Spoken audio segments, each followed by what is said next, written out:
Hello दोस्तों, नमस्कार। मैं हूं प्रिंस और स्वागत करता हूं आप सभी का आपके अपने YouTube channel zero to hero academy में। तो दोस्तों, आज हम इस वीडियो में पढ़ने जा रहे हैं मैथ्स का क्लास 12 का चैप्टर नंबर 7, जिसका नाम है इंटीग्रेशन या इंटीग्रल, और इसे हिंदी में बोलते हैं हम समाकलन।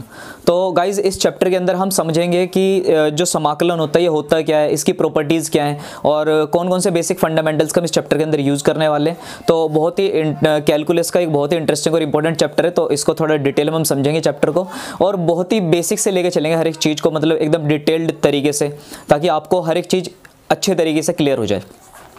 तो गाइज चलिए अब हम समझ लेते हैं कि इंटीग्रेशन यानी कि समाकलन होता क्या है। तो गाइज, जब हम बात करते हैं ना इंटीग्रेशन समाकलन की, तो इसका मतलब होता है यार कि integration is the reverse process of the differentiation, it is the reverse process of the derivative. मतलब ये कि हमने अभी तक जितने भी फंक्शन का डेरिवेटिव पढ़ा है, डिफरेंशिएशन किया हमने डेरिवेटिव, उन सभी डेरिवेटिव का जो रिवर्स प्रोसेस होगा, यानी कि उस डेरिवेटिव का अपोजिट क्वेश्चन, अपोजिट करना, वही गाइज हमारा कहलाता है इंटीग्रेशन। एग्जाम्पल के तौर पर आप इस बात को समझो, जैसे कि हमने अभी फंक्शन में पढ़ा था कि भाई अगर किसी फंक्शन का डेरिवेटिव करो, सपोज आपने डेरिवेटिव किया डी बाई डी एक्स कर रहे हो आप, है ना, और डेरिवेटिव को बेसिकली हम रिप्रेजेंट करते थे डी बाई डी एक्स से, राइट। तो अगर गाइज मान लीजिए हम वहां पे जब डेरिवेटिव वाली चैप्टर में हम ऐसा करते थे कि भाई साइन एक्स का डेरिवेटिव बताओ, तो हम साइन एक्स का डेरिवेटिव का आंसर देते थे कोस एक्स, राइट। तो साइन एक्स का जो डेरिवेटिव का आंसर आता था गाइज वो आता था कोस एक्स। तो ये जो हम sin x का डेरिवेटिव कर रहे हैं, sin x का डेरिवेटिव cos x, अगर मैं ये पूछूं कि sin x का अगर डेरिवेटिव cos x है, तो cos x किसका डेरिवेटिव करने पे आया, मतलब ये जो cos x हमारे पास में आया ये किसका डेरिवेटिव करने पे आया, तो आप बोलोगे ये sin x का डेरिवेटिव करने पे आया। तो गाइज, ये अपोजिट क्वेश्चन करना, उल्टा क्वेश्चन करना, यही डेरिवेटिव का रिवर्स प्रोसेस है और इसी को हम इंटीग्रेशन बोलते हैं, राइट। एग्जांपल के तौर पे आप इसको ऐसे समझो, अगर sin x का डेरिवेटिव करने पे cos x आ रहा है और मैं क्वेश्चन मार्क कर रहा हूं कि cos x किसका डेरिवेटिव करने पे आया, तो आप इस बात को इस तरीके से लिख के दिखाओगे, है ना। आपको एक सिंबल ऐसे करके बनाना पड़ेगा, जो सिंबल इंटीग्रेशन का है गाइस। इंटीग्रेशन बोले तो समाकलन का सिंबल है। जैसे कि आप इंग्लिश अल्फाबेट का एस बनाते हो ना, एस, इस तरह का एस, इस एस को थोड़ा खींच के एकदम बनाना है आपको, ठीक है। और आपको ये पूछना है कि cos x किसका डेरिवेटिव करके आया, तो इस बात को आप इस तरीके से भी रिप्रेजेंट कर सकते हो कि जो cos x आया है ना, वो किसका डेरिवेटिव करके आया। तो गाइज, जब यहाँ पे हम इंटीग्रेशन का सिंबल s की तरह बनाते हैं, तो इसके पीछे आखिरी में हमें लिखना पड़ता है dx, राइट। और उसके बाद हम इसका आंसर देंगे कि भाई ये आया sin x का डेरिवेटिव करके, sin x का डेरिवेटिव करके। तो कुल मिला के इंटीग्रेशन का जब हम सिंबल s टाइप का बनाते हैं और उसके साथ में कोई फंक्शन लिखते हैं, तो उसके पीछे dx लिखना कंपलसरी है गाइस। इसको dx को लिखने के बाद में, अच्छा, dx को लिखने का रीजन ये होता है ताकि हमें पता चल सके वो जो फंक्शन वहां पे दिया हुआ है, उस फंक्शन का डेरिवेटिव, वो सॉरी इंटीग्रेशन किस वेरिएबल के रेस्पेक्ट में कर रहे हैं। अब यहाँ पे dx से हमें ये समझ में आ गया कि cos x में, इस cos x वाले फंक्शन का जो इंटीग्रेशन यानी कि समाकलन हो रहा है, वो x के रेस्पेक्ट में हो रहा है, x के सापेक्ष हो रहा है, राइट। जैसे कि जब डेरिवेटिव करते तो डेरिवेटिव के अंदर d के नीचे dx लिखना जरूरी होता था, जिससे हमें ये पता चल जाता था कि हम डेरिवेटिव किसी फंक्शन का x के रेस्पेक्ट में कर रहे हैं। इसी तरीके से आपको अगर कोई भी फंक्शन का समाकलन करना है, तो समाकलन के पीछे dx जरूर लिखना पड़ेगा कि उसका समाकलन हम x के सापेक्ष कर रहे हैं। अगर मैंने यहाँ पे dy लिखा होता तो इससे पता चलता है y के सापेक्ष कर रहे हैं, अगर मैंने dt लिखा होता तो पता चलता है t के रेस्पेक्ट में कर रहे हैं, सापेक्ष कर रहे हैं। तो गाइस, ये डिपेंड करेगा हम किसी क्वेश्चन का जो इंटीग्रेशन है, वो जो समाकलन है, वो किस वेरिएबल के रेस्पेक्ट में, किसके सापेक्ष कर रहे हैं, राइट। बेसिकली हम जितने भी क्वेश्चन फिनिश करने वाले, जितने भी क्वेश्चन अटेम्प्ट करेंगे, उन सभी क्वेश्चन में ऑलमोस्ट x वेरिएबल के अंदर हम क्वेश्चन को डील करेंगे। तो चलिए गाइस, कुछ और एग्जांपल देख लेते हैं समाकलन के, कुछ और अच्छे एग्जांपल, जिससे हमारा और ज्यादा स्ट्रॉन्ग हो जाए बेसिक। गाइज, मान लीजिए अगर मैं आपसे अब ये क्वेश्चन पूछूं कि भाई मुझे ये बताओ कि e की पावर x का जो डेरिवेटिव आता था, e की पावर x का डेरिवेटिव, वो क्या आता था, e की पावर x का डेरिवेटिव। तो आप में से जिसने भी डेरिवेटिव को पढ़ा होगा तो अच्छे से मुझे आंसर कर सकता है कि सर e की पावर x का डेरिवेटिव आता था e की पावर x, राइट। तो अगर मैं इसका उल्टा क्वेश्चन करूं कि मैंने पूछा कि भाई ये जो e की पावर x आया, ये किसका डेरिवेटिव करने पे आया, तो आप मुझे बोलोगे सर ये e की पावर x का ही डेरिवेटिव करने पे आया। तो गाइज, इस बात को अपोजिटली लिखने का जो तरीका है, यानी कि उल्टा क्वेश्चन जो मैं पूछ रहा हूं, इसी को हम इंटीग्रेशन बोल रहे हैं। उसको रिप्रेजेंट करने का तरीका हमारे पास ये है कि भाई जो e की पावर x आया है ना, वो किसका डेरिवेटिव करके आया, वो किसका डेरिवेटिव करके आया। तो हम आंसर करेंगे कि सर वो e की पावर x का डेरिवेटिव करके आया, राइट। इसी तरीके से कुछ एक दो और एग्जांपल देखते हैं। तो गाइज, इसी तरीके से मान लीजिए अगर मैं आपसे पूछूं कि x की पावर 2 का डेरिवेटिव क्या होगा, तो आई नो कि आप अच्छे से जानते हो कि x की पावर जो 2 का डेरिवेटिव होगा, वो x की पावर 2 का डेरिवेटिव होगा 2x, यानी कि 2x आ जाएगा इसका आंसर, राइट। तो अगर मैं आपसे इसका समाकलन पूछूं, बोले तो इंटीग्रेशन पूछूं, तो आप इसका आंसर क्या करोगे? समाकलन का मीनिंग मैं फिर से रिपीट कर रहा हूं, अगर x की पावर 2 का डेरिवेटिव करने पे 2x आया तो फिर 2x किसका डेरिवेटिव करने पे आया? तो आपका आंसर होगा x की पावर 2 का डेरिवेटिव करने पे, राइट। तो आप इसको इस तरीके से लिखोगे कि सर ये जो समाकलन बनेगा यहाँ पे 2x का, है ना, इसका आंसर आने वाला है x की पावर 2। तो इस तरीके से आप इसका आंसर दे सकते हो। तो गाइज ये रिवर्स प्रोसेस हुआ, रिवर्स प्रोसेस ऑफ डेरिवेटिव, यानी कि डेरिवेटिव का जस्ट उल्टा, इसी को हम एंटी डेरिवेटिव भी बोलते हैं, एंटी डेरिवेटिव, राइट। इस मतलब डेरिवेटिव तो था सीधा सीधा डेरिवेटिव, और ये डेरिवेटिव का जस्ट उल्टा है, तो इसलिए इसका नाम रखा जाता है यहाँ पे एंटी डेरिवेटिव, राइट। और एंटी डेरिवेटिव के साथ साथ हम इसको बोलते हैं इंटीग्रेशन, इंटीग्रेशन के साथ साथ हम इसको इंटीग्रल भी बोलते हैं गाइस, और हिंदी में इसका नाम है समाकलन, राइट। आई होप कि आपको ये समझ में आएगा कि इंटीग्रेशन बेसिकली है क्या। तो गाइस मान लीजिए अगर मैं आपसे ये क्वेश्चन करूं कि भाई sin x का डेरिवेटिव क्या होगा, आई नो कि आपको पता होगा sin x का डेरिवेटिव होता है cos x, ठीक है। तो फिर भी मैं लिख के दिखाता हूं इस बात को। अगर मैं आपसे पूछूं कि मुझे डेरिवेटिव बताओ d/dx, sin x फंक्शन का डेरिवेटिव x के रेस्पेक्ट में क्या होगा, then your answer will be कि answer is cos x, right. तो मुझे पता है कि आप जानते हो कि sin x का डेरिवेटिव होता है cos x, लेकिन अगर मैं इसका उल्टा क्वेश्चन करूं कि cos x किसका डेरिवेटिव करने पे आया, तो आप बताओगे मुझे कि सर cos x जो आया वो sin x फंक्शन का डेरिवेटिव करके आया। मैं आपसे बोल लूँ कि डेरिवेटिव बताओ कि sin x, है ना, sin x प्लस 1 का डेरिवेटिव कितना होगा, तो प्लस में जो कांस्टेंट चले उसका डेरिवेटिव आएगा 0, राइट। तो अगर मैं आपसे इस फंक्शन का उल्टा पूछूं, मैंने पूछा बताओ फिर से, again my question is this कि cos x किसका डेरिवेटिव करके आया, तो फिर से आप बोलोगे कि सर cos x जो आया पिछली बार में तो sin x का डेरिवेटिव करके आया था, इस बार sin x प्लस 1 का डेरिवेटिव करके आया, राइट। तो आप बोलोगे इसका जो आंसर होगा वो होगा sin x प्लस 1, ठीक है।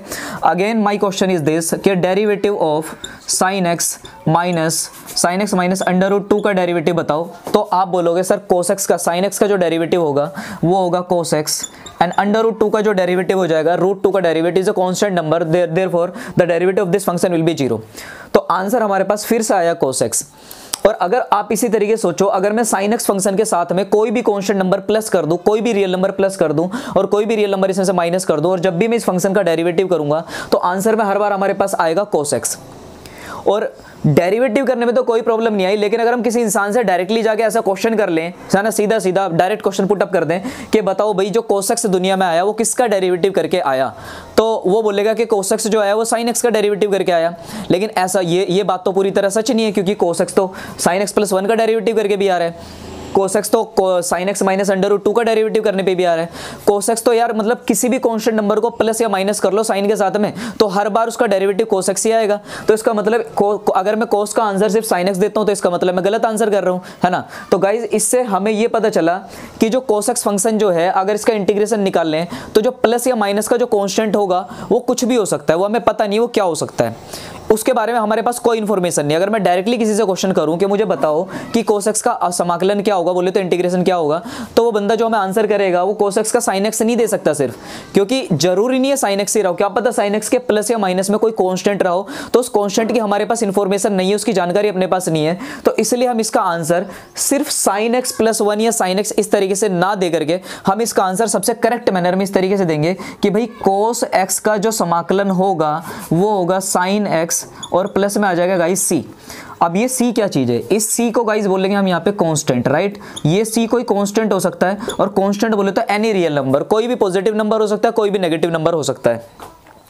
तो आज के बाद हम जब भी cos x का इंटीग्रेशन का आंसर देंगे तो हम बोलेंगे cos x का इंटीग्रेशन होगा sin x, राइट। और प्लस में c लगा के जरूर चलना है, क्योंकि हमें नहीं पता जिस फंक्शन का हम इंटीग्रेशन बता रहे हैं वो किसका डेरिवेटिव करके आया, मतलब उस डेरिवेटिव में जब हम कर रहे थे उसमें कोई कांस्टेंट प्लस में था या नहीं था, मे बी कोई कांस्टेंट हो भी सकता है और नहीं भी हो सकता है, तो इसलिए हम प्लस में एक कांस्टेंट दिखा देते हैं अपनी तरफ से कि अगर हुआ तो भी ठीक है और नहीं हुआ तो इस c की वैल्यू फिर हम मान लेंगे शायद वो 0 रही होगी। और इस c को गाइस हम बोलते हैं आर्बिट्री कांस्टेंट। इसका मतलब एक ऐसा कांस्टेंट जिसकी वैल्यू हमें खुद नहीं पता भी, यानी कि वेरिएबल की तरह बिहेव कर रहा है। हाँ तो स्टूडेंट्स अब हम समझेंगे समाकलन यानी कि इंटीग्रेशन के कुछ ऐसे इंपॉर्टेंट फॉर्मूले जिसकी हेल्प से हम चैप्टर को बहुत ही ज्यादा इजीली कवर कर सकते हैं और लगभग काफी सारे क्वेश्चंस को हम अटेम्प्ट कर सकते हैं, राइट। तो फॉर्मूलों को यार समझने से पहले फॉर्मूलों को बनाने से पहले, रटवाने से पहले मैं कुछ एग्जाम्पल देके समझाता हूँ कि फॉर्मूले एक्चुअली ड्राइव कैसे हुए, बने कैसे, कॉन्सेप्ट क्या रहा फॉर्मूलों का, राइट। तो आप बस इधर समझो बोर्ड की तरफ देख के। गाइज आपको याद होगा जब हम डेरिवेटिव करते थे, एक्स का डेरिवेटिव करते थे, एक्स का डेरिवेटिव करते तो आंसर आता था हमारे पास में 1। तो अगर मैं इसका उल्टा क्वेश्चन करूं आपसे, अगर मैं पूछूं ये 1 किसका डेरिवेटिव करने पे आया, तो आप बोलोगे एक्स का डेरिवेटिव करने पे आया। ठीक है, तो आप इस बात को इस तरीके से भी लिख के दिखा सकते हो कि यार जब हमने 1 का है ना इंटीग्रेशन किया, 1 का उल्टा क्वेश्चन किया, तो पता चला ये एक्स से निकल के आया, एक्स से। बस गाइस यहाँ पे आपको करना है क्या है, आपको, क्योंकि आपको ये नहीं पता ना, क्योंकि देखो x का डेरिवेटिव करने पर अगर 1 आ रहा है, तो अगर मैं x के प्लस में कोई नंबर लिख लूँ 2 3 4 5 प्लस में या माइनस में, तो आपको पता तब भी इसका डेरिवेटिव 1 आएगा, क्योंकि वो जो प्लस या माइनस वाला कांस्टेंट होगा वो अगेन खुद को जीरो कर लेगा, और जीरो करने की वजह से खाली यहाँ पे 1 बचेगा। तो 1 के जो होंगे फिर से इनफाइनाइट आंसर बनेंगे कि 1 x से भी आ सकता है, x प्लस 1 से भी आ सकता है, x प्लस 2 से भी आ सकता है। तो इसलिए हम इस चीज को ऐसे लिख के दिखाएंगे कि इसका आंसर होगा x प्लस सी, राइट। तो गाइज इंटीग्रेशन में ये भी अपना में एक फॉर्मूला है। इसी तरीके से मैं आपको कुछ और फॉर्मूले बना के दिखाता हूँ। हाँ, तो गाइज अगर मान लीजिए इसी प्रकार से अगर मैं आपसे ये पूछूं कि मुझे भाई आप ये बताओ डेरिवेटिव जो होता है d/dx, tan x का डेरिवेटिव कितना होता है, तो आप मुझे बताओगे tan x का डेरिवेटिव होता है sec स्क्वायर x, राइट। तो जब हम बात करेंगे इंटीग्रेशन यानी कि समाकलन की बात करेंगे, तो पहले समाकलन का साइन बनाएंगे, फिर sec स्क्वायर x लिखेंगे, फिर इसके पीछे dx लिखेंगे, जिससे पता चले x के सापेक्ष निकाला जा रहा है, x के रेस्पेक्ट में निकाला जा रहा है। फाइनली इसका आंसर देंगे कि sec स्क्वायर x किससे आया, तो आप मुझे आंसर करोगे sec स्क्वायर x जो आया वो tan x से आया। लेकिन आपको ये भी पता होना चाहिए इसके प्लस में हमें c को भी दिखाना कंपलसरी है। प्लस में c दिखाने का फिर से सेम रीजन, क्योंकि tan x के अगर प्लस में कोई कॉन्स्टेंट आ जाए उसका डेरिवेटिव करने पर भी यही आएगा, तो इसलिए इसका जो इंटीग्रेशन बनेगा वो tan x प्लस c की फॉर्म में बनेगा, राइट। तो गाइज ये जो है ये डेरिवेटिव और डेरिवेटिव का जस्ट उल्टा, एक्चुअली इन्हीं को हम फॉर्मूले में कन्वर्ट कर लेते हैं आगे चलिए, ठीक है। तो ये इंटीग्रेशन के कुछ फॉर्मूले के मैंने कुछ एग्जांपल दिए, जैसे कि मान लीजिए हमने डेरिवेटिव में पढ़ा था कि भाई आप ये बताओ कि डेरिवेटिव ऑफ log x क्या होगा, तो आप मुझे आंसर करोगे log x का डेरिवेटिव होगा 1/x, राइट। तो गाइज आपको पता है कि log x का डेरिवेटिव 1/x होगा, लेकिन जब हम अपोजिट क्वेश्चन करेंगे, उल्टा क्वेश्चन करेंगे कि भाई 1/x किसके डेरिवेटिव से आया, देन फिर से आपका जो आंसर होगा, आप इस बार आंसर दोगे कि सर जो यहाँ पे 1/x आया वो 1/x जो आया वो निकल के आया log x से, log x। बस आपको करना है कि इस log x के प्लस में कोई कांस्टेंट दिखा देना प्लस c, ये कोई आर्बिट्री कांस्टेंट है, राइट। इस तरीके से हम बहुत सारे फॉर्मूलों को ड्राइव करने वाले, तो आप एक बार सारे फॉर्मूलों को कॉपी कर लेना, मैं यहाँ पर लिख दे रहा हूँ बोर्ड के ऊपर। हाँ, तो गाइज ये समाकलन के इंटीग्रेशन के सारे फॉर्मूले मैंने आपके सामने लिख दिए, ठीक है। और मैंने इसके ऊपर शॉर्ट वीडियो भी बना रखी है, आप उसको भी देख सकते हो, वहाँ पे भी सारे फॉर्मूले मिल जाएंगे आपको। अदरवाइज आप इन सारे फॉर्मूलों को नोट डाउन करो और इनको लिख लेना, ये बड़े काम आने वाले इंटीग्रेशन के लिए। चलिए मैं आपको थोड़ा समझा देता हूँ, एक्सप्लेन कर देता हूँ।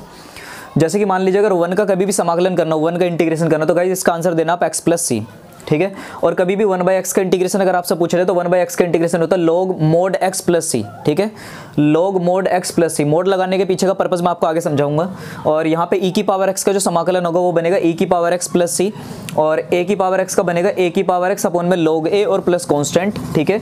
और x की पावर n, x की पावर n का मतलब गाइस कोई पोलिनोमियल फंक्शन, जैसे कि मान लीजिए x की पावर 2 हो सकती है, 3 हो सकती है, 5 हो सकती है, x की पावर 1/2 हो सकती है, x की पावर 3/2 हो सकती है, x की पावर -2 हो सकती है, राइट। तो जब भी x की पावर कुछ का डेरिवेटिव सॉरी इंटीग्रेशन पूछा जाएगा गाइस, तो आपको इसका आंसर करना है x की power n+1 and divided by n+1, मतलब वो जो पावर n है ना उसमें एक जोड़ देना ऊपर, और जुड़ी हुई पावर को डिवाइड में लिख देना और प्लस में c लिख देना है।